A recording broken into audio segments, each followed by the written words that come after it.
presentamos Perspectiva Bíblica Mundial. Analizaremos temas de relevante interés sobre la verdad presente, que nos ayudará a crecer espiritualmente, mediante la conducción del Ministerio de Sostén Propio, una voz que clama en Venezuela, bajo la dirección del evangelista y conferencista José Barito. Le invitamos a seguir toda la serie.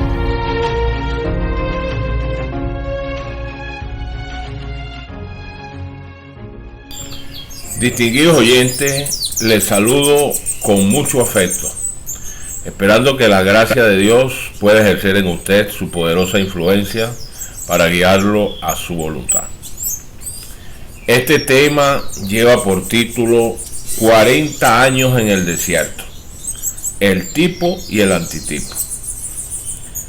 Les pido por favor hagan de este tema su discurso y un estudio diario que les permita meditar en su contenido. Muy bien. Antes de continuar quisiera, como hago de costumbre, pues hacer una oración. Oremos. Ante todo elevamos nuestra oración al trono de la gracia, glorificando y santificando el majestuoso nombre de Dios. Esperamos, Padre Eterno, la escuche y sea grata a sus oídos. En tal sentido, le pido por favor, encarecidamente, pueda guiar a todos los que escuchen este tema a través de su Santo Espíritu, para que cultiven las escenas con profunda reflexión sobre los tiempos del pueblo hebreo antes de cruzar el río Jordán. Pues entendemos que dichos eventos se repetirán. Y si no aprendemos del pasado, desafortunadamente caeremos en el mismo error del que cayó su pueblo de antaño. Así pues, le pido que siga guiándonos para recibir la lluvia tardía y que podamos ser transformados y consagrados para cumplir su misión. Todo se lo pido, Altísimo Padre, por los méritos eternos de nuestro Señor Jesucristo. Amén. Muy bien, como les decía, pues el tema de del título de este tema, 40 años en el desierto, en tipo y en antitipo. Muy bien, pues miren, este mensaje es para que reexaminemos la historia y no sucumbamos en sus consecuencias. Esa es la idea principal de este tema. Sí, tenemos que aquí poner un texto. Quiero comenzar con un texto que está en Primera de Corintios capítulo 10 versículo del 1 al 12, con respecto a que son dos movimientos. Esto que les voy a relatar son dos movimientos: el éxodo de antaño y el adventismo de hoy en día. Ok, abro comillas.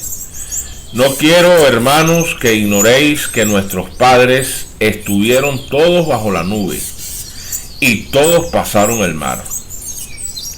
Pero de la mayoría de ellos no se agradó Dios. Repito, pero de la mayoría de ellos no se agradó Dios, por lo cual quedaron tendidos en el desierto. Estas cosas sucedieron como ejemplos para nosotros, para que no codiciemos cosas malas. Todas estas cosas le sucedieron como ejemplo, es decir, como tipo, y están escritas para amonestarnos a nosotros, que somos el antitipo. Entonces creo que, sin seguir hacia adelante con el tema, creo que este versículo que les leí es el epicentro, básicamente, profético, que nos está alertando qué fue lo que pasó con el pueblo de Israel allá y qué puede suceder ahora. Así es, miren, el Israel antiguo y el moderno, por supuesto el de ahora, son dos movimientos paralelos. El antiguo Israel literal fue llamado a salir del Egipto literal, y el moderno Israel espiritual es llamado a salir de los modernos Egipto y Babilonia espirituales, siendo guiado a través del desierto del pecado hasta la Canaán celestial. Esa es la realidad. Así que las Escrituras nos llaman para que estudiemos las experiencias y avatares del antiguo Israel en el movimiento del Éxodo. Pues la pluma inspirada nos dejó una advertencia muy clara, muy clara. Ella dijo,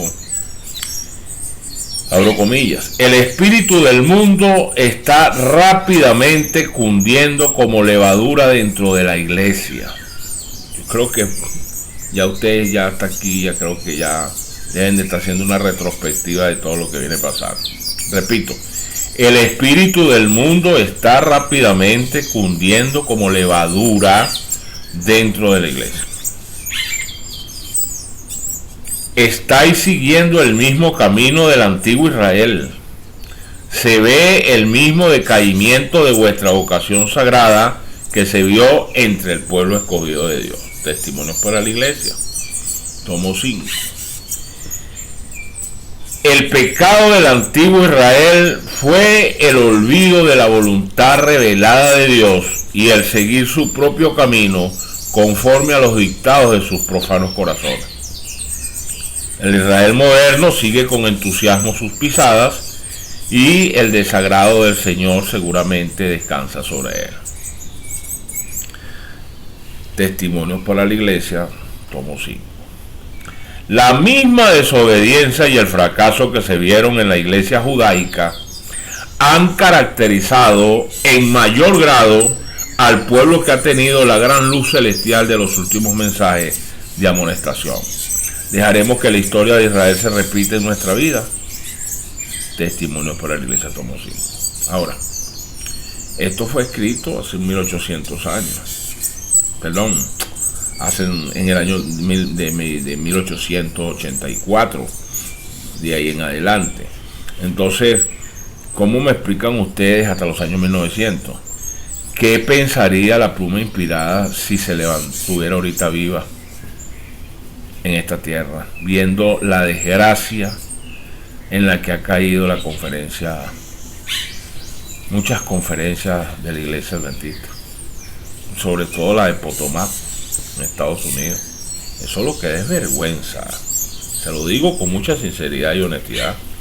Esa conferencia, eso debieran de borrarla del planeta completa. ¿Por qué? Porque, ¿por qué lo digo? Porque es que a las alturas del juego, después que han pasado 2000 años o 3000 años de la salida del Éxodo hasta ahorita, ¿cómo es posible que a estas alturas esta gente estén jugando de la manera que están jugando con el Evangelio? Como que si eso es un club, un nightclub donde se pueden hacer atrocidades y bailar y hacer desastres, como lo que está pasando con esa y muchísimas conferencias. ¿Qué es eso? Bueno, miren, precisamente antes de que Israel fuera liberado de Egipto, Dios derramó su ira en 10 plagas, de las cuales las últimas 7 cayeron solamente sobre los egipcios.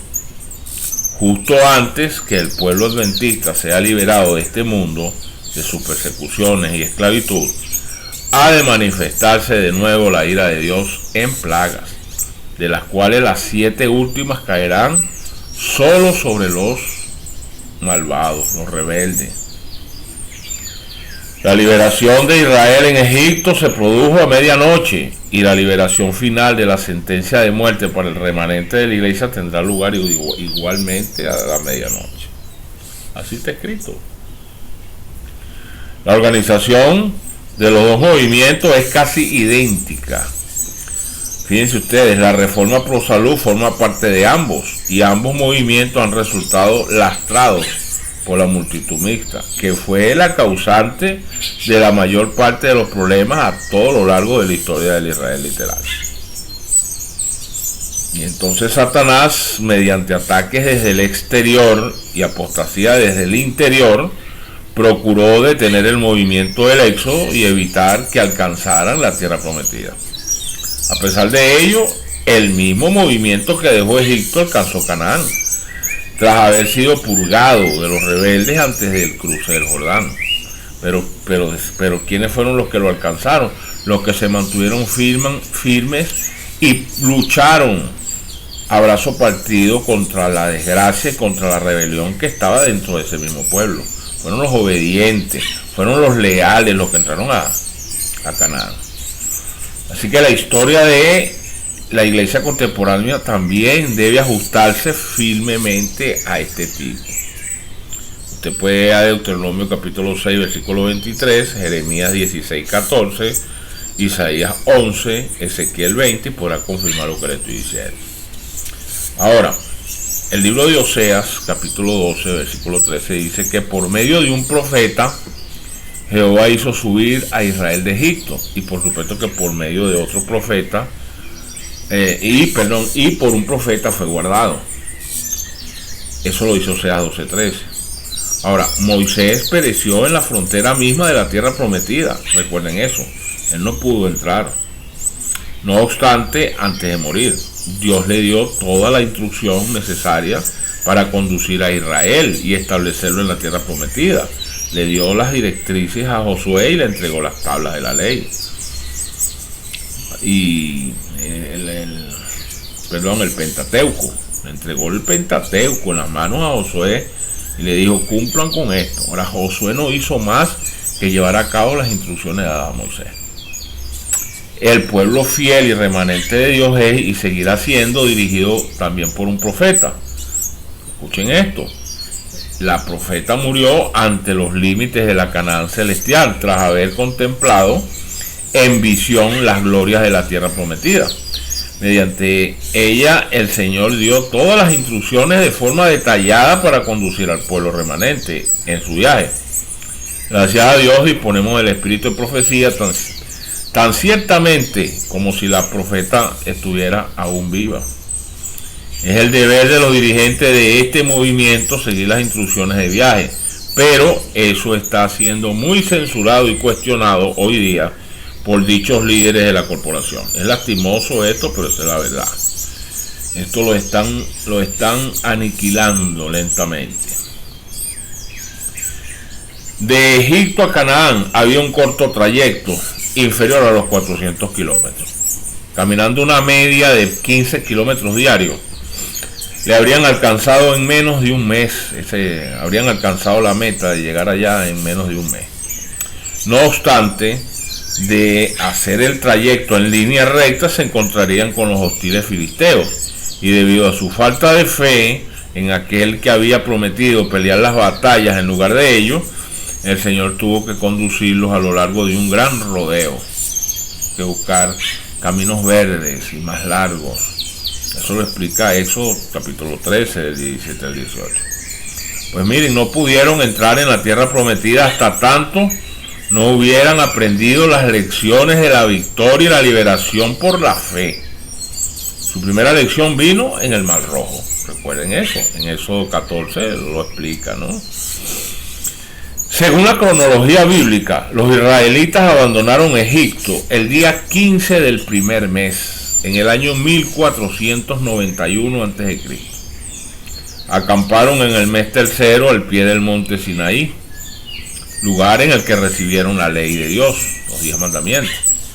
Montaron el santuario e instituyeron sus servicios típicos, cuyo propósito era revelarles al Cordero de Dios y el plan de la redención al pueblo. Esa era una preparación necesaria para entrar en la tierra prometida. Durante casi 2 años habían acampado alrededor del monte de la ley cuando les llegó el mensaje. Acuérdense que durante casi 2 años, porque después viene otra cifra que les nombraré, que también es bíblica. Todo lo que les estoy hablando es bíblico. Y aquí nada más en este trayecto hasta aquí duraron casi los 2 años exactos. El libro de Deuteronomio, capítulo 1, del 6 al 8, dice: habéis estado bastante tiempo en este monte, volveos e id al monte del Amorreo, entrad y poseed la tierra que Jehová juró dar a vuestros padres. Eso está en el libro de Deuteronomio. Pues miren, comenzó entonces la marcha hacia Canaán, y en 11 días habían llegado a Cades Barnea, que es la franja sur de la frontera con la tierra prometida. El plan de Dios era introducirlo directamente allí, sin más demora. Patriarcas y Profetas dice: Dios les había dado el privilegio y el deber de entrar en la tierra en el tiempo que les señalara, pero debido a su negligencia voluntaria se les había retirado ese permiso. Vayan hilvanando, porque esta historia y todos estos testimonios vayan también comparándolos con lo que está pasando ahorita, y podrán ver más claro entonces qué es lo que ha venido pasando, qué viene, qué falta y dónde estamos nosotros ahorita situados. Así que miren, no era la voluntad de Dios que Israel peregrinase durante 40 años en el desierto, no. Lo que él quería era conducirlos a la tierra de Canaán y establecerlos allí como pueblo santo y feliz. Pero no pudieron entrar a causa de su incredulidad. Y eso, el conflicto de los siglos habla de eso. Y el libro de Hebreos, capítulo 3, del 16 al 19, también de referencia. Ahora, jamás les había mandado el Señor que subieran y pelearan. Repito, jamás les había mandado el Señor que subieran y pelearan. No quería él que obtuvieran posesión de la tierra por la guerra, sino mediante la obediencia estricta a sus mandamientos. Patriarca y Profeta. Ahora, en Cades Barnea, su fe se tambaleó. Sí, allí cuando llegaron a Cades Barnea, esa fe se vino al suelo. Fueron a Moisés y le propusieron que enviara espías a fin de investigar si la tierra era buena y se iban a ser capaces de poseerla. Su petición evidenciaba que no creían en Dios. No le creían. Pero le fue concedido. De la misma forma en que sucedió más tarde cuando pidieron un rey. Se eligió una comisión ahora con esta petición de 12 hombres, uno por cada tribu representada, ¿no? Las 12 tribus de Israel. Por eso se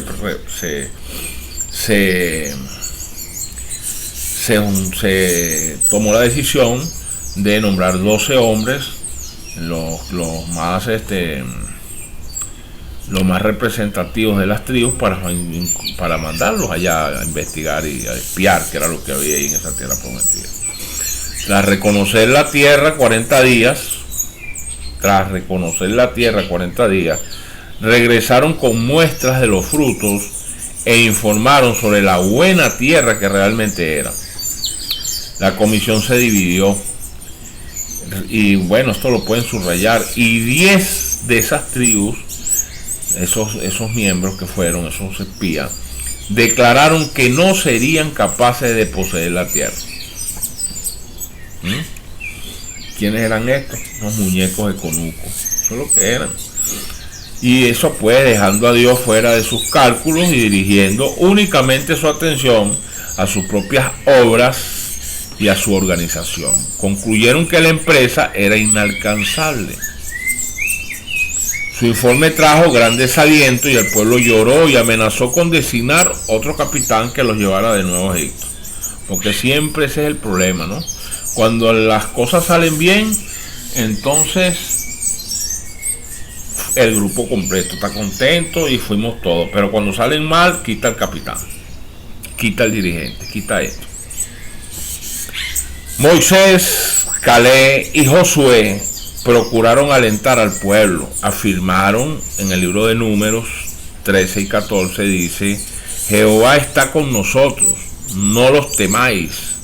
Él nos llevará a esta tierra y nos la entregará. Es una tierra que fluye leche y miel.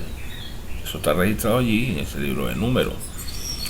Debido a su rebelión, se encendió la ira del Señor y sentenció que ninguno de aquellos que al salir de Egipto tenían una edad igual o superior a los 20 años entraría en la tierra prometida, a excepción de Josué y Caleb, que fueron los dos varones que se mantuvieron firmes ante esa posición. Dice: por cuanto lo ha animado otro espíritu y decidió ir detrás de mí.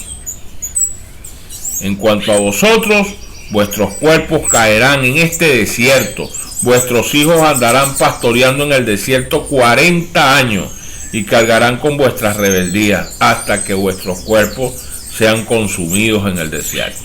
Conforme al número de los días, de los 40 días que emplearon en reconocer la tierra, pues cargaréis con vuestras iniquidades. 40 años, un año por cada día. Así conoceréis mi castigo. Ahí lo tienen. Siguen dándole vuelta y vuelta y vuelta a la rebelión, vuelta y vuelta a la rebelión, hasta que el Señor ¡taclán! Ahí les vino la vara de corrección. Eso lo registra Números, capítulo 14, del 32 al 34. Ahora preguntamos, ¿cuál era el propósito inicial de Dios? Propósito que debió modificar cuando Israel se rebeló. Pues mira, era llevarlos directamente a la tierra prometida, pero claudicaron y quisieron entrar por sus propios esfuerzos, siendo derrotados por los amorreos, como explica Deuteronomio capítulo 1, 41 al 44. Y igualmente Deuteronomio capítulo 2 dice que luego volvimos y salimos al desierto, camino del Mar Rojo, como Jehová me había dicho, y durante mucho tiempo estuvimos rodeados los montes de Seir. Estuvimos rodeando los montes de Seir. Entonces Jehová me dijo, bástate, habéis rodeado este monte, volveos al norte. Ahí está el Señor, otra orden. Ese mucho tiempo del que habla este texto aquí, cuando habla y durante mucho tiempo estuvimos rodeando los montes de Seir, fue cuando entonces Jehová dijo, basta, habéis rodeado este monte, vuélvanse al norte. Bueno, este mucho tiempo que estuvieron acampados alrededor de los montes de Seir vino a convertirse en 38 años. Recuerden que ya al principio hablaba de 2 años que estuvieron en el Sinaí. Bueno, miren, aquí están, 38 más, porque eso lo explica el versículo 14 de este mismo capítulo de Deuteronomio. Entonces recibieron un mensaje similar a aquel otro que les había llegado estando acampados al pie del Sinaí, justo antes de alcanzar a Cades Barnea, cuando el Señor le dijo, bástate, habéis rodeado este monte, volveos al norte. Ahí le está volviendo otra vez otro mensaje. Pues miren, se trataba de otro llamamiento a entrar en la tierra prometida, separado 38 años del primero. Este debió ser un mensaje animador para los cansados peregrinos, y bien podemos imaginar que llenó de alegría el campamento. Significaba que su peregrinaje por el desierto tocaba su fin y que la tierra prometida no estaba ya muy lejos. Llegaron rápidamente a las orillas del Jordán, si bien desconocemos el tiempo exacto que les tomó. Así fue. Estando acampados en Cades Barnea, murmuraron en sus tiendas y en sus hogares, y hablaron palabras duras contra Dios y contra Moisés. El Señor los oyó todo lo que dijeron. Dice Números 14:27 y el Salmo 106, versículo 24, dice, he oído las querellas de los hijos de Israel que de mí se quejan. Y Deuteronomio 1:26 al 32 dice, sin embargo, no quisieron subir, sino que fueron rebeldes al mandato de Jehová vuestro Dios.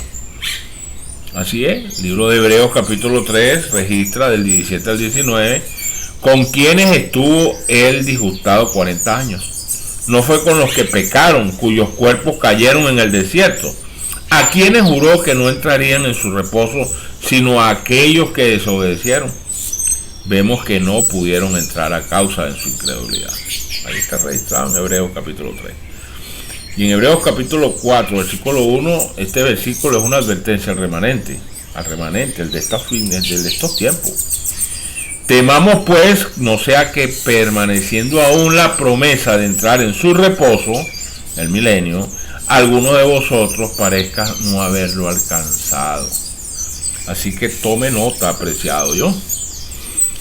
Miren, cuando Israel, estando en la frontera misma de la tierra prometida, se volvió atrás al desierto debido a su incredulidad, eso fue el comienzo de un regreso hacia Egipto. Estuvieron los siguientes 38 años vagando por los montes de Seir. No llegaron a regresar a Egipto ni avanzaban hacia Canaán. Estaban estáticos, se mantuvieron en una situación estacionaria.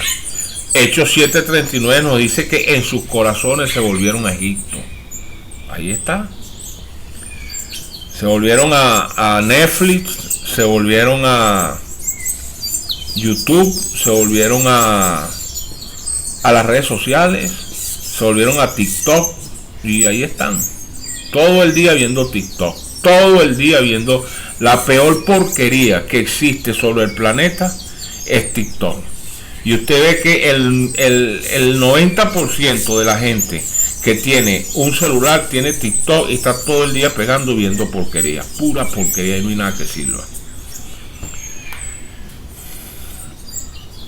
Caleb y Josué tuvieron que pasar todos esos años en el desierto, aún sin tener culpa alguna en ello. No obstante, su única esperanza de alcanzar la tierra prometida consistía en permanecer fieles al llamado. Se mantuvieron firmes, gracias al Señor. Ahora, patriarca y profeta registra que la historia de la vida de Israel en el desierto fue escrita para beneficio del Israel de Dios hasta el fin del tiempo. Dios quiere que su pueblo de estos días repase con corazón humilde y espíritu dócil las pruebas a través de las cuales el Israel antiguo tuvo que pasar para que le ayuden en su preparación para la Canaán celestial. Así es, eso fue lo que pasó, es lo que va a pasar. Ese fue el Cades Barnea del peregrino pueblo hebreo. Ahora, veamos y analicemos el Cades Barnea de la iglesia contemporánea. Aquí es donde vamos a entrar en materia fulminante. Miren, ahora póngale el ojo y abra sus oídos, porque lo que les relataré tiene que ver con lo sucedido en 1888 y lo que está pasando en los actuales momentos, el cual les invito a que oigan el tema anterior que grabé, que lleva por título el mensaje de 1888, para que tengan con una claridad más detallada de lo que pasó en 1888. Hay un tema que lleva por título el mensaje de 1888. Ok. El movimiento adventista alcanzó su Cades Barnea ahora en la asamblea de Minneapolis en el otoño de 1888. En los 2 o 3 años que la precedieron, el Señor, nuestro Señor, mediante el espíritu de profecía, envió mensajes tras mensajes declarando que estaban en los linderos de la Canaán celestial, y llamó a un gran despertar espiritual. Ese fue el antitipo del mensaje dado a Israel justo antes que alcanzaran Cades Barnea. Recuerden, libro de Deuteronomio, capítulo 1, del 6 al 8 dice: habéis estado bastante tiempo en este monte, entren y posean la tierra que Jehová juró dar a vuestros padres. Ahora, observe los siguientes mensajes dados inmediatamente antes de 1888, tal como aparecen en Testimonios para la Iglesia, volumen 5. En 1879, abro comillas, estamos ahora en las fronteras mismas del mundo eterno. En 1881, abro comillas, el final de todas las cosas está a las puertas. En 1881, abro comillas, se me ha mostrado que estamos en el umbral del mundo eterno. En 1885, abro comillas, estamos al borde mismo del mundo eterno. Y en 1885, abro comillas, la eternidad se cierne ante nosotros. La cortina está a punto de ser levantada. Señores, más evidencia era imposible. Pero ¿qué pasó? Si esa es una palabra bien emblemática. ¿Qué pasó? Bueno, hubo también un llamamiento solemne al revivamiento y a la reforma, y a apropiarse de la justicia de Cristo en preparación para la entrada en el reino celestial. Review and Herald dice que la mayor y más urgente de todas nuestras necesidades es un revivamiento de la verdadera piedad. Si se hiciera la voluntad de Satanás, nunca más habría otro despertar, grande o pequeño, hasta el final del tiempo, es decir, los tiempos que hoy vivimos. O sea, la totalidad práctica de los artículos publicados en la Review and Herald en los meses que precedieron a 1888 contenían fervientes y conmovedores llamamientos a un despertar espiritual que daría al pueblo de Dios una comprensión de su condición laodicense y de Cristo y su justicia como el único remedio. El volumen 5 de Testimonio fue escrito inmediatamente antes de 1888 y está lleno de mensajes advirtiendo de la cercanía del fin y de la necesaria preparación para la crisis que estaba a punto de estallar. Pero eso fue un saludo a la bandera. Vayan hilvanando. Durante la asamblea de Minneapolis, la justicia por la fe y la preparación para el fin fueron el tema de casi cada mensaje dado. La pluma inspirada estuvo presente y se identificó plenamente con el mensaje. Hablando más tarde sobre el mismo mensaje, declaró lo siguiente: en su gran misericordia, el Señor envió un preciosísimo mensaje a su pueblo por medio de los pastores Jones y Waggoner. Este mensaje tenía que presentar en forma más destacada ante el mundo al sublime Salvador, el sacrificio por los pecados del mundo entero. Presentaba la justificación por la fe, invitaba a la gente a recibir la justicia de Cristo, que se manifiesta en la obediencia a todos los mandamientos de Dios, ¿ok? A todos. Muchos habían perdido de vista a Jesús. Necesitaban dirigir sus ojos a su divina persona, a sus méritos, a su amor inalterable por la familia humana. Todo el poder es colocado en sus manos y Él puede dispersar ricos dones a los hombres, impartiendo el inapreciable don de su propia justicia al desvalido agente humana. Este es el mensaje que Dios ordenó que fuera dado al mundo. Es el mensaje del tercer ángel, que ha de ser proclamado en alta voz y acompañado por el abundante derramamiento de su espíritu. Solo registra Testimonio para los Ministros en su página 91. Ahora, el Señor dispuso derramar su Espíritu Santo en la lluvia tardía y terminar rápidamente la obra. En la Revista Evangélica del 21 de noviembre de 1892 dijo que el tiempo de prueba está ya sobre nosotros, puesto que el fuerte pregón del tercer ángel ya ha comenzado en la revelación de la justicia de Cristo, el Redentor que perdona los pecados. Ese es el comienzo de la luz del ángel, cuya gloria alumbrará toda la tierra. Pero muchos comenzaron a temer al fanatismo, y el encuentro, que comenzó con una manifestación tan señalada de la presencia de Dios y de las bendiciones, finalizó en el altercado y la confusión.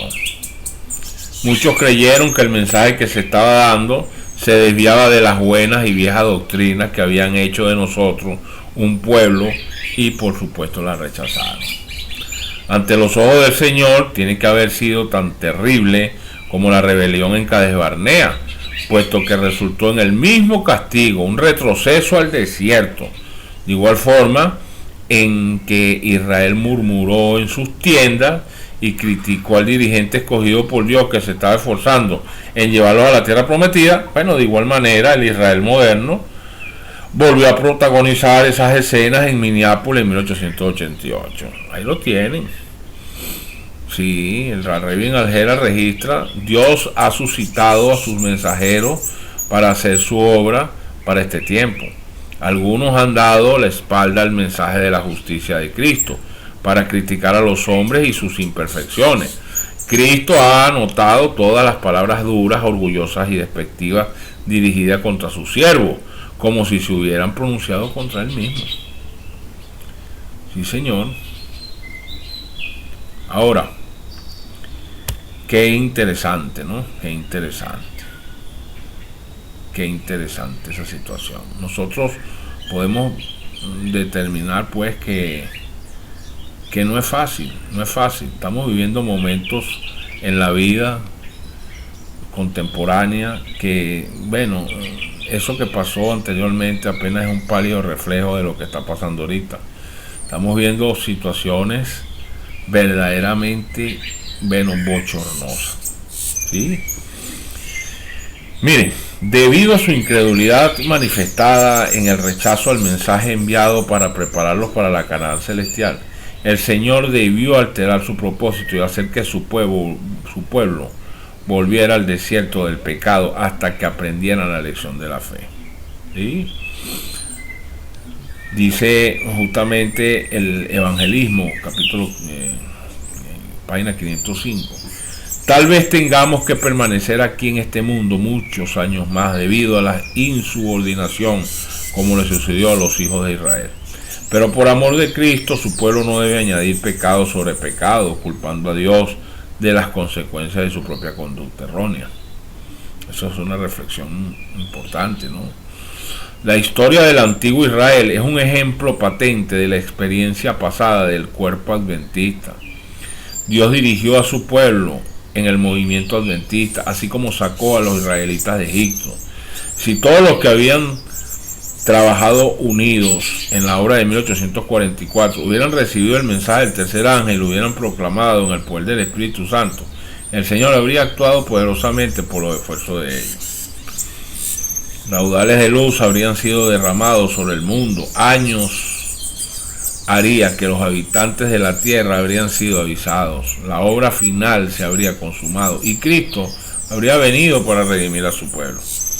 No era la voluntad de Dios que Israel peregrinase durante 40 años en el desierto.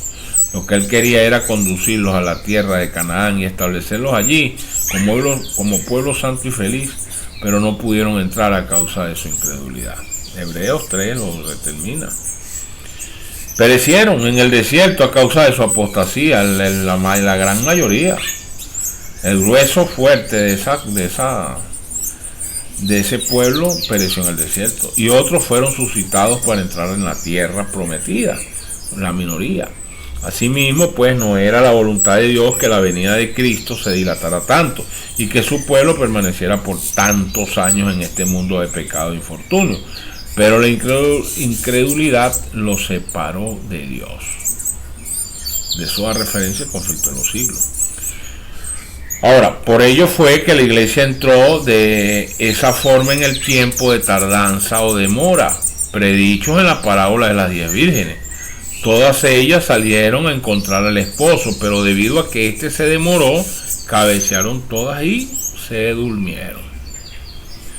Innumerables declaraciones en el espíritu de profecía afirman que el pueblo de Dios, pastores y laicos, como le llaman laicos, no me gusta llamar esa palabra laico, no me gusta, porque esa palabra no está en las escrituras.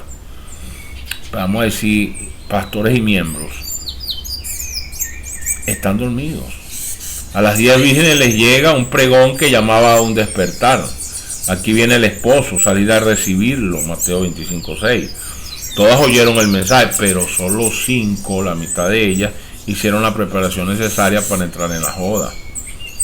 Ahora, óigase bien, al final del tiempo de tardanza se dará un mensaje de despertar al pueblo remanente fiel.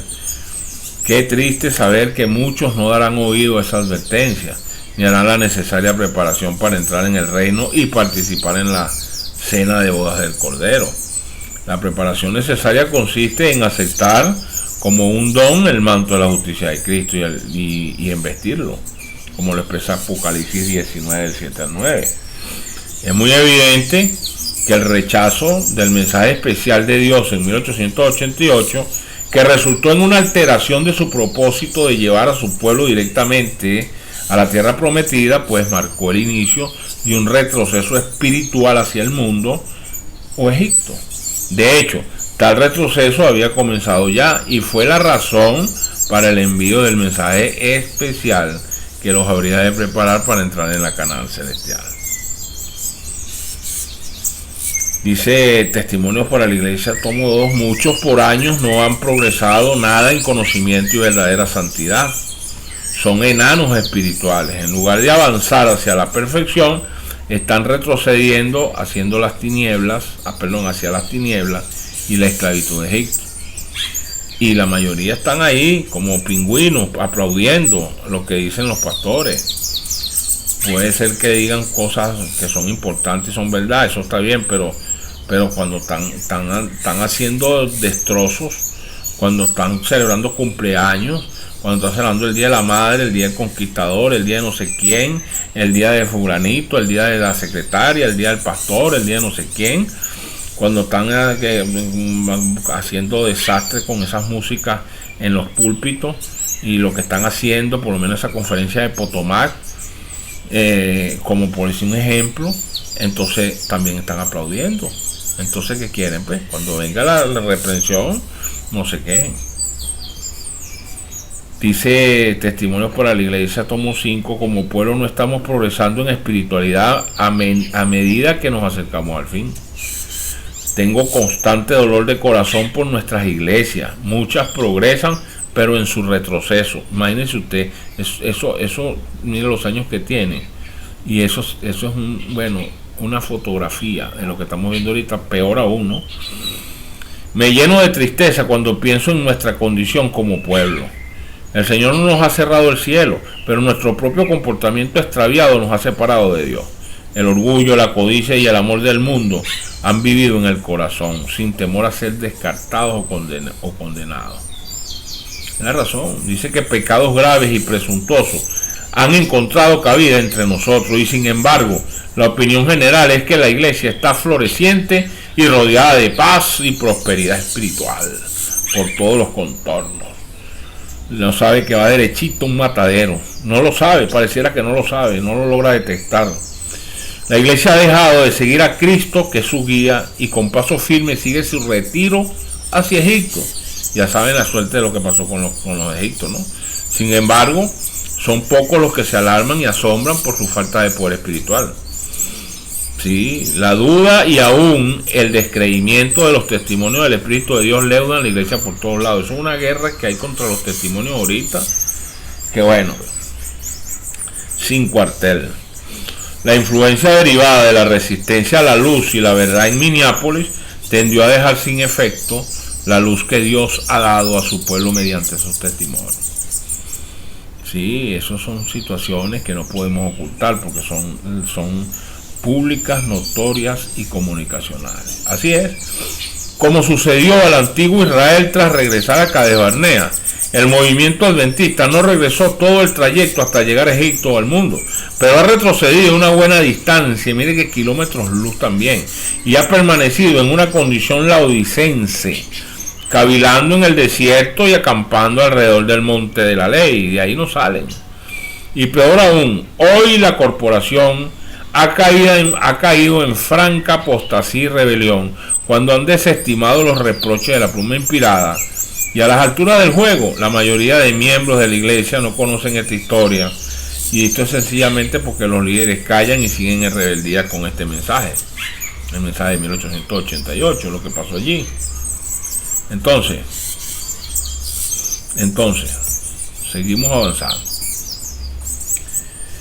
Más bien han llenado las iglesias de teólogos liberales que enseñan que la naturaleza de Cristo es prelaxaria, con el objetivo de desviar la atención de dichos miembros a un reavivamiento y reforma sincera para ser conducido a una plena transformación en santidad para poder ver a Cristo en su pronto advenimiento. Recuerden que sin santidad nadie verá a Dios. Y esto es producto de componendas con la Iglesia Católica, porque esto es una enseñanza de romana. Sí, lastimosamente tengo que decirlo, es la realidad. Por ello podemos entender por qué la iglesia entonces asiste a los encuentros ecuménicos. No los pela. No están de acuerdo sino en andar juntos si no están de acuerdo. No dice reprender las obras infructuosas de Satanás. Por ello entendemos ahora que la Iglesia Católica acredite la doctrina en los seminarios y universidades adventistas a nivel mundial. Montemorelos, Andrews, todas esas universidades. Por ello entendemos cómo la división interamericana avala y ordena mujeres al sacerdocio. Y bueno, y pare de contar, ya se me ha secado la lengua de que cada día sale algo peor. Ahora que las iglesias amigables y cantidades de cuestiones que están saliendo que lo dejen a uno perplejo. Nadie puede leer Apocalipsis 3, 14 al 17, así como las incontables declaraciones del Espíritu de profecía relativas a nuestra condición espiritual, y negar que la corporación adventista espiritualmente ha estado regresando hacia el mundo y vagando en el desierto del pecado. Lo mismo que el antiguo Israel. En el caso del pueblo adventista también es cierto que en sus corazones se volvieron a Egipto. Todo ese tiempo la iglesia se ha estado jactando de su progreso, que es lo más terrible, ¿no? Revin Al-Herald dice el 25 de febrero, en muchos corazones parece haber escasamente un suspiro de vida espiritual. Pregunta: ¿elevaremos mediante un cristianismo medio muerto el espíritu egoístico codicioso del mundo al participar de su impiedad y sonriendo ante sus falsedades? Pues no. Dios presenta contra los pastores y al pueblo la dura acusación de debilidad espiritual, diciendo: yo conozco tus obras, que ni eres frío ni eres caliente. Por eso Dios llama un revivimiento y una reforma espiritual. Así es. Ahora, ¿qué nos dice todo ese consejo de la pluma inspirada? Bueno, sencillamente está presentando a la iglesia en su situación actual, como en estado laodicense, como un gran hospital lleno de enfermos y agonizantes. Todo aquel que haya estado relacionado con este mensaje desde hace 20 años o más años, sabe que al acompañarse nuestra obra de la prosperidad material como pueblo, hemos estado retrocediendo espiritualmente hacia el mundo. El progreso y la prosperidad espiritual son lo único que Dios reconoce. Yo no veo una iglesia humilde, no la veo como la iglesia evangélica en muchos aspectos. Las iglesias evangélicas piadosas, las que están en los pueblitos, que no tienen ni cómo comprar un instrumento, comprar un micrófono, no tienen nada de eso. Lo que tienen es el corazón para servir, una Biblia en sus manos. Y pobrecito, Dios los bendiga y los cuide. Ese pueblo de África, ahí está. Nosotros tenemos una escuela bíblica impartiendo enseñanza a los hermanos de África, y ahí estamos trabajando con 5 estados, con Burkina, con Techad, estamos trabajando con el Congo, estamos trabajando con Camerún, estamos trabajando hay otra ciudad allí. Bueno, casi 100 y pico, casi 200 personas estudiando vehementemente con hambre de la palabra de Dios. Y lo mismo lo hemos hecho con Europa, lo hemos hecho con aquí Centroamérica y Venezuela, y esto es lo que es tristeza. Esto es lo que es tristeza. Aquí nadie quiere nada con Dios. Aquí son 2 o 3 y no hay compromiso. Comienzan el estudio, a las 3 lecciones se van, no siguen, porque no les interesa. Pero vaya allá a África para que usted vea que caraticos están esas personas luchando y preguntando, y ustedes ven que están publicando las lecciones en los grupos. Bueno, ya va casi 1600 personas estudiando la escritura en África, ¿ok? Así que Testimonio por la Iglesia dice: si rebajáis las normas para asegurarte de la popularidad y el aumento en número, estás muerto. Si bien es cierto que Israel rechazó a Dios en Cades Barnea y que él tuvo que conducirlos de regreso al desierto, no los olvidó ni los ha desechado aún, pues la puerta de la misericordia aún está abierta. Sí, señores, aprovechen esta oportunidad de rectificar los que están allí, no los nominales, pero los que están verdaderamente comprometidos con ese mensaje, con el llamado que el Señor les ha dado. Hermanos, sacudan sus sandalias, salgan adelante, ya tienen el espíritu de profecía en la mano. El Señor dijo: donde estén 2 o 3 congregados en mi nombre, ahí estaré yo, esa será mi iglesia. Ahí lo dicen los testimonios, lo dice la Biblia. Entonces ya ustedes tienen suficiente material y tiempo de sobra como para sacudirse de toda esa desgracia que envolvió, esa nube gris que ha envuelto a la corporación, y tomar decisiones firmes para buscar las almas que aún perecen.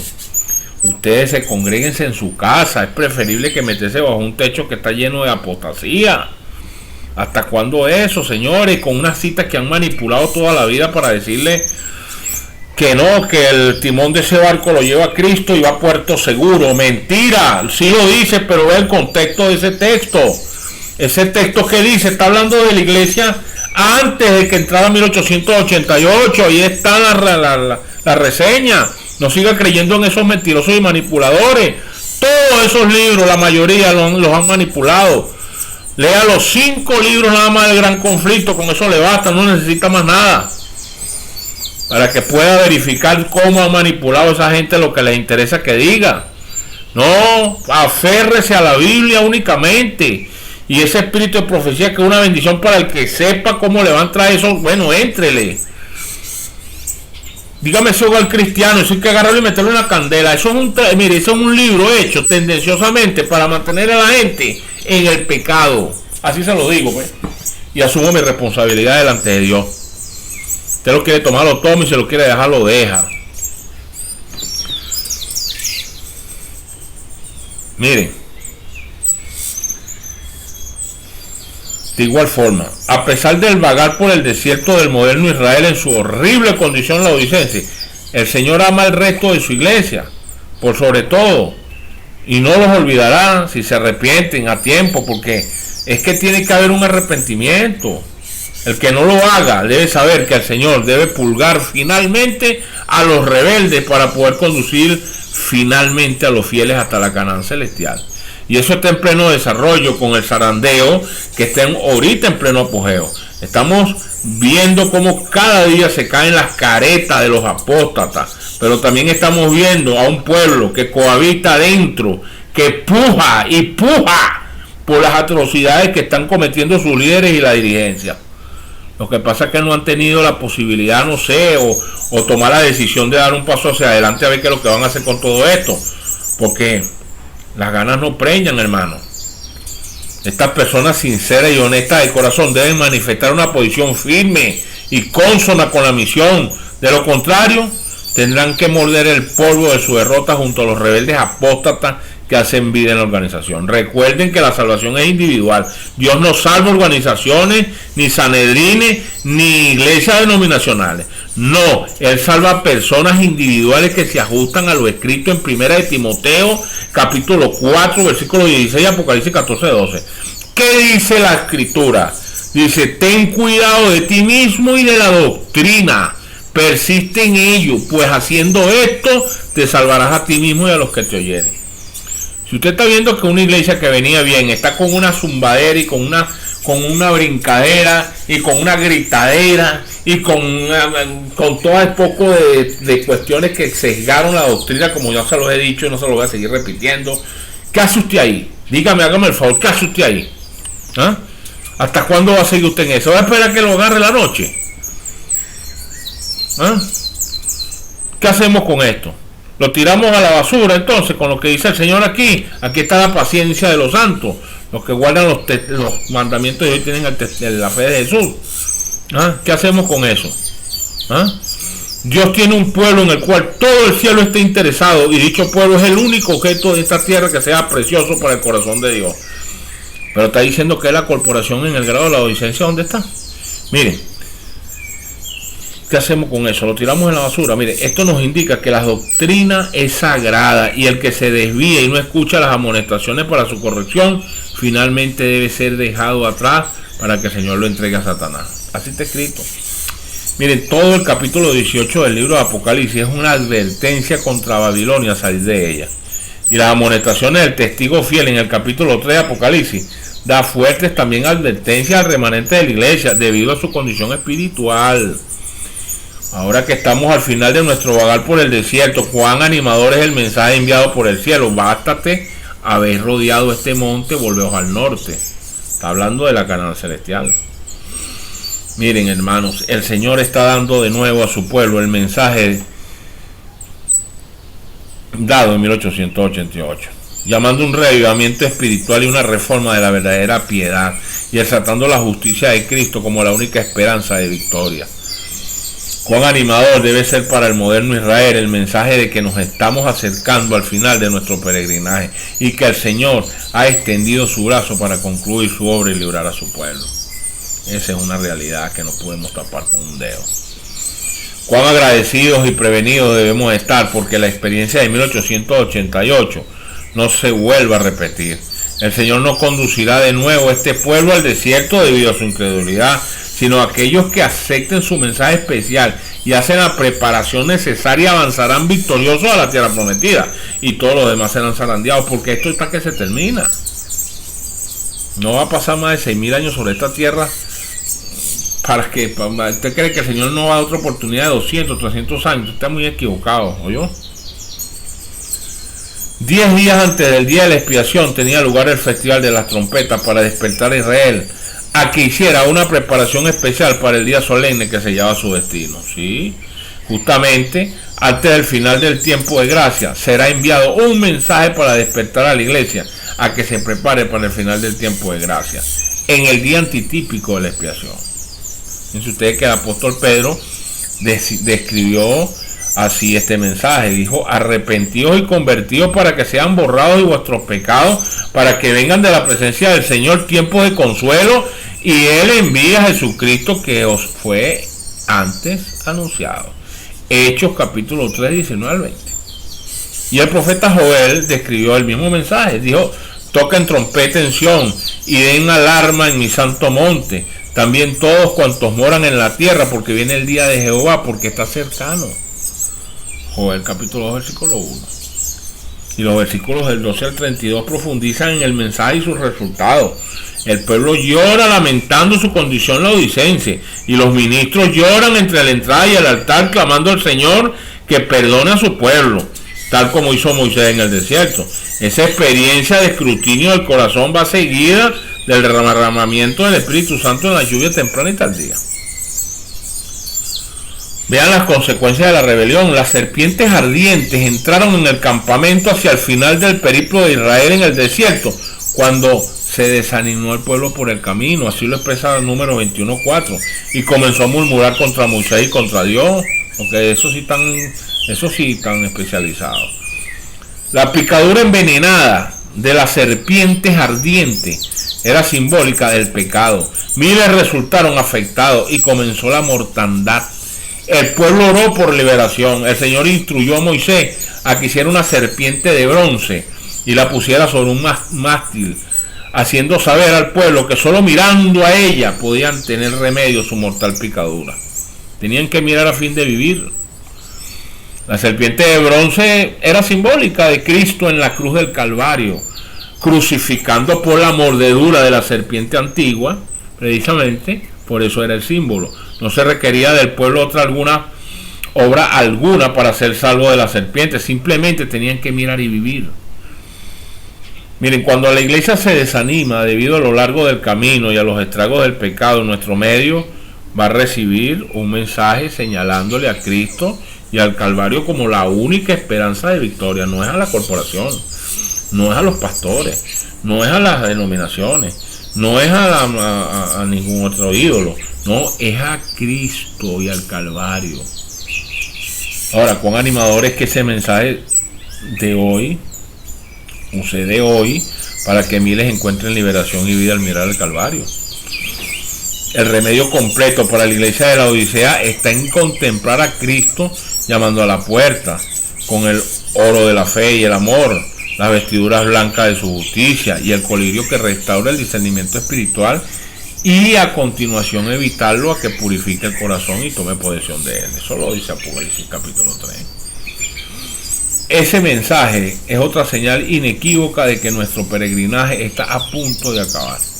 Cerca de las riberas del Jordán, Moisés, tras haber recordado a Israel que las poderosas naciones, las ciudades amuralladas y los gigantes podían ser vencidos solo por la fe en Dios, los previno del sentimiento de que fuesen ellos quienes habían ganado la victoria y entrado en la tierra prometida por sus propias obras. Deuteronomio capítulo 9 dice: no por tu justicia ni por la rectitud de tu corazón entras a poseer la tierra de ellos. Has de saber que Jehová tu Dios no te da en posesión esta buena tierra por tu justicia, porque pueblo terco eres. Así es. Ese era un mensaje de victoria y de justicia por la fe en Cristo. Esa era la lección que habían fracasado en aprender durante los 40 años en el desierto y la razón de su retroceso en Cades Barnea. Las únicas dos muestras de auténtica fe dignas de mención ocurrieron al principio y al final de su viaje. Hebreos 11, 29 al 30 dice: por la fe pasaron el mar rojo como tierra seca, y después por la fe cayeron los muros de Jericó después de rodear los 7 días. Por la fe. Durante los 40 años habían perdido de vista lo único que podrían traerles a ellos la victoria y la justicia. Antes de entrar en la tierra prometida tenían que aprender que la victoria no se obtiene por la guerra, sino mediante la obediencia estricta a los mandamientos de Dios. Sí, así es. Debido a la rebelión en Cades Barnea, donde Israel perdió de vista a Cristo, que es su dirigente, a la expiación que hizo en el Calvario y a su justicia y victoria por la fe, el Señor no permitió a Israel practicar la circuncisión ni celebrar la Pascua hasta haber acabado su periplo por el desierto. Sí, así es. Ahora, en Romanos capítulo 4, versículos del 11 al 13, se presenta la circuncisión como la señal y sello de la justicia que viene por la fe. Solo por la fe podían serles cortados sus pecados e imputada la justicia de Cristo. La Pascua era conmemorativa de la liberación de Israel de la esclavitud egipcia y era también un tipo del Calvario, única esperanza de liberación del pecado. El antitipo se ajusta fielmente al tipo, desde el rechazo al mensaje de la justicia por la fe en 1888. Como pueblo de Dios, los líderes bajo la dirección de la organización han perdido prácticamente de vista y han guardado silencio con respecto a la gran verdad que es el centro y vida misma del Evangelio. Y justamente, no solo eso llega hasta ahí, y que ha sido divinamente señalada como el mensaje del tercer ángel en verdad. Hemos olvidado también en gran medida nuestra liberación del mundo y la experiencia de nuestro primer amor. El mensaje para ahora es: tengo contra ti que has dejado tu primer amor. Recuerda por tanto de dónde has caído, arrepiéntete y haz las primeras obras, pues si no te arrepientes, pronto vendré a ti y quitaré tu candelabro de su lugar. Miren, durante nuestro vagar por el desierto hemos perdido también de vista el Calvario y no debemos pasar por alto el siguiente consejo que está en Testimonios para la Iglesia. Hay demasiado bullicio y conmoción en vuestra religión, mientras que se olvidan del Calvario y la cruz. Así es. El mensaje actual de justicia por la fe, que llama la atención a Cristo y al Calvario, que debe darse con voz de trompeta, será la señal de que estamos nuevamente a las puertas de la Canaán celestial. En las riberas del Jordán se hizo una recapitulación de la historia del trato dado por Dios a Israel durante aquellos 40 años y se prestó cuidadosamente la atención a toda la instrucción dada a través de Moisés. El libro de Deuteronomio es un registro de lo que Moisés dijo a Israel antes de su muerte. Le recordó sus rebeliones y apostasía, especialmente la experiencia de Cades Barnea, y les amonestó a que aprendiesen de ese error. Especificó claramente cuál era el motivo por el que habían estado tanto tiempo sin poder entrar a la tierra prometida. Sí, él lo hizo. Las cosas que habían estado confusas para ellos anteriormente resultaban ahora claras. Arrepintiéndose de sus errores pasados, dirigieron sus rostros hacia Canaán con esperanza y energía renovada. Y eso fue lo que logró que pudieran entrar. Así que, apreciados hermanos, ha llegado el tiempo para la iglesia de revisar atentamente nuestra historia pasada, sacando provecho de los errores cometidos. Sí, debiéramos estudiar especialmente la experiencia de 1888 y comprender las razones de nuestro vagar por el desierto. Las instrucciones dadas por el Espíritu de profecía para guiarnos a la tierra prometida debieran ser objeto del más detenido examen a medida que nos acerquemos al final de nuestro peregrinaje. Una investigación como esta aclara muchas declaraciones y experiencias confusas y traerá la convicción definida de que estamos ya casi en el hogar esperado. Así que no tenemos nada que temer por el futuro, excepto de que olvidemos la manera en la que el Señor nos ha conducido. La mayor apostasía en la historia de Israel sucedió en las orillas del Jordán. Lo hemos dicho, justo antes de que entraran en la tierra prometida. Fue el último intento de Satanás y resultó en un zarandeo que purgó el movimiento en todos sus rebeldes. La crisis de Baal-peor se produjo como resultado de la relación y el compromiso con el mundo. Se extendió por el campamento un espíritu de mundanalidad y de licencia, como se difunde el veneno en el organismo. Un número de dirigentes cayeron presa de la seducción de las mujeres madianitas. La inmoralidad se volvió algo tan común que su curso destructivo se consideró livianamente. Eso es triste. Los dirigentes que permanecieron fieles se llenaron de indignación y se encendió la ira de Dios. Los sacerdotes dirigentes lloraron entre la entrada y el altar, como dice la Escritura, clamando a Dios que perdonara a su pueblo que estaba siendo destruido por una plaga terrible. El Señor, antes que se detuvieran los juicios de Dios, 24,000 habían perecido ya afectados por la plaga, y se dio muerte a los dirigentes culpables. Y entonces, ¿cómo hacemos con eso, señores? Tras ese gran zarandeo, el censo de Israel mostró que entre ellos no había ninguno de los registrados por Moisés y el sacerdote Aarón, quienes hicieron el censo de los hijos de Israel en el desierto de Sinaí. No quedó ninguno de ellos, excepto Caleb, hijo de Jefone, y Josué, hijo de Nun. Así lo dice el número 26 del 64 al 65.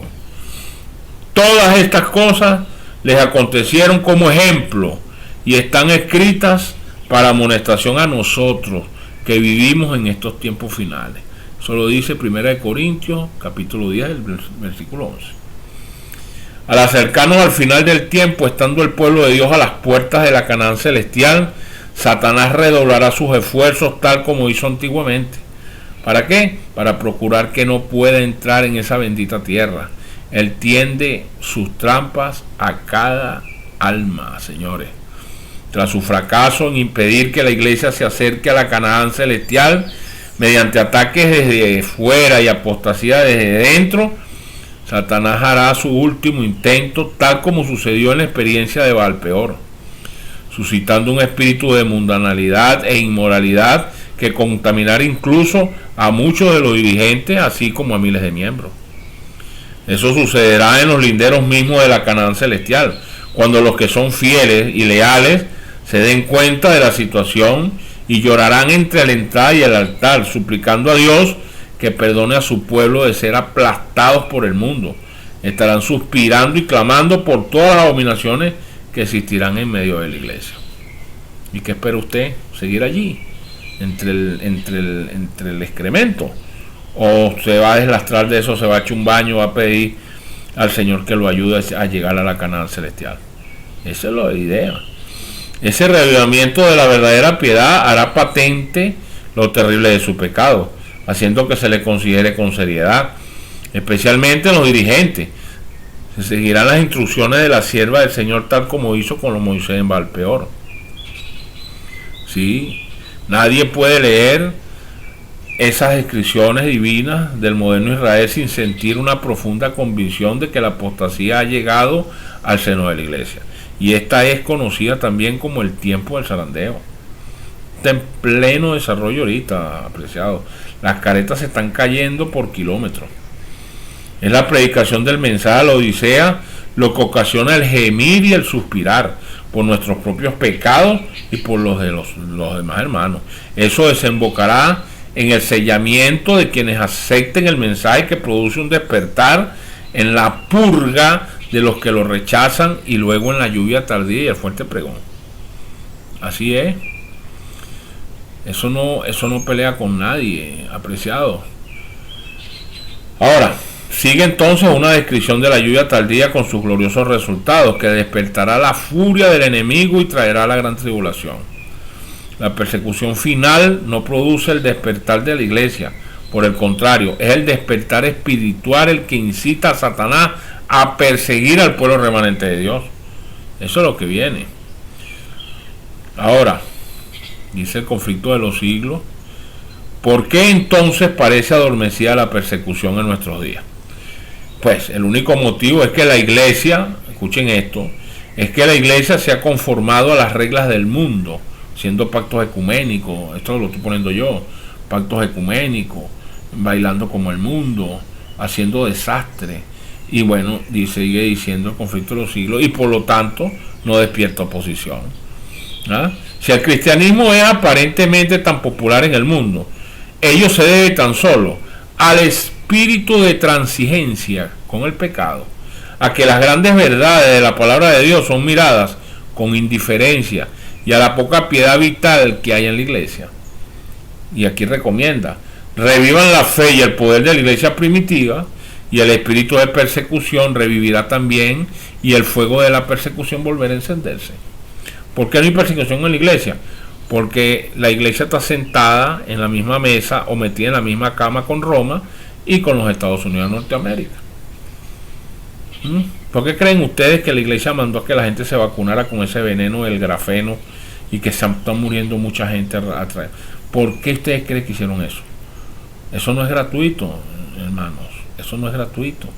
Ahí hay una componente de Estados Unidos, Roma y la iglesia.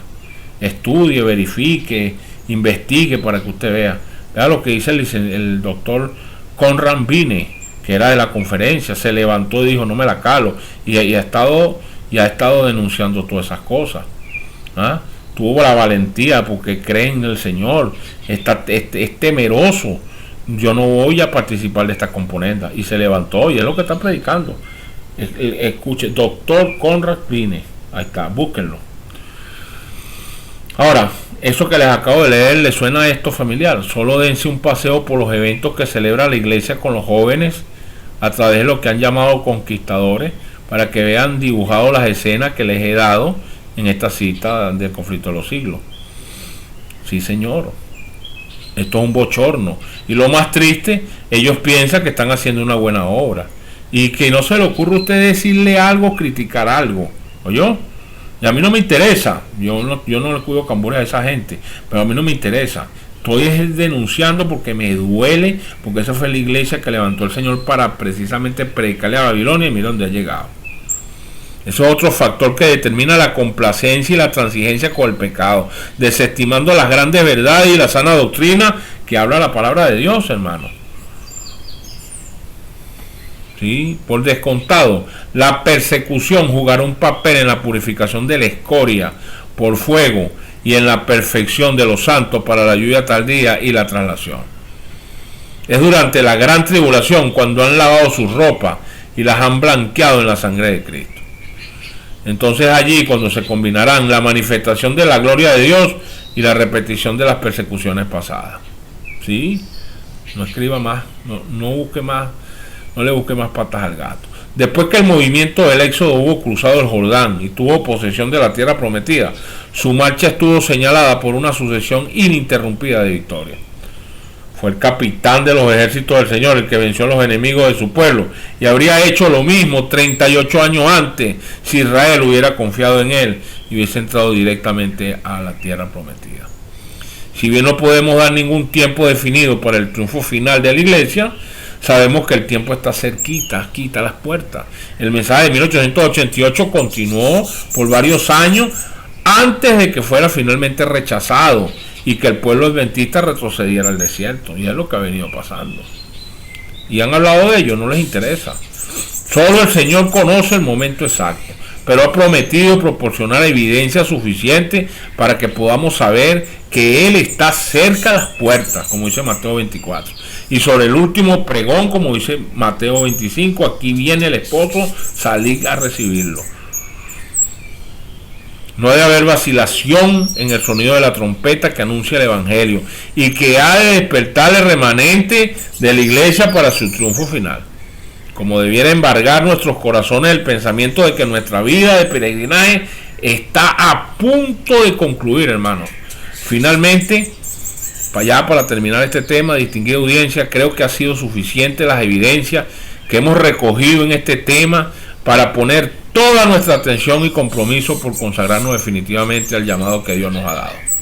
De igual manera, reivindicar la palabra de nuestro Señor Jesucristo de que esta generación debe alcanzar la estatura de la santidad, sin la cual nadie verá a Dios.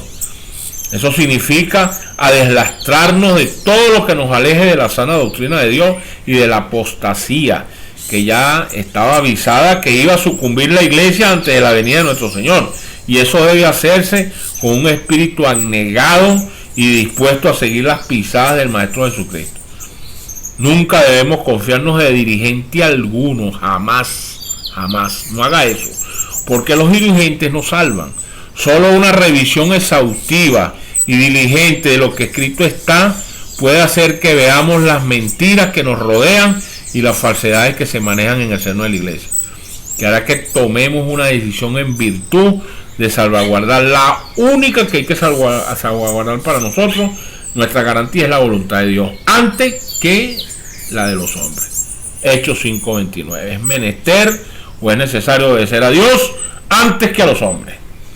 Así que mi recomendación es que prosiga hacia la meta, apreciado y apreciada que me escucha, y ponga su mirada exclusivamente en aquel que lo dio todo para que usted y este servidor podamos alcanzar la dádiva de la salvación. Es mi sincero deseo y recomendación. Y termino diciendo, ciertamente es tiempo de que los peregrinos fieles miren y levanten sus cabezas, porque vuestra redención está cerca. Lucas 21:28. Así que hasta aquí nuestro mensaje. Esperamos poder seguir avanzando hasta la victoria en Cristo. Dios mediante, lo esperamos. Les habló de Venezuela su pastor y amigo José Baristo, su servidor. Dios le bendiga.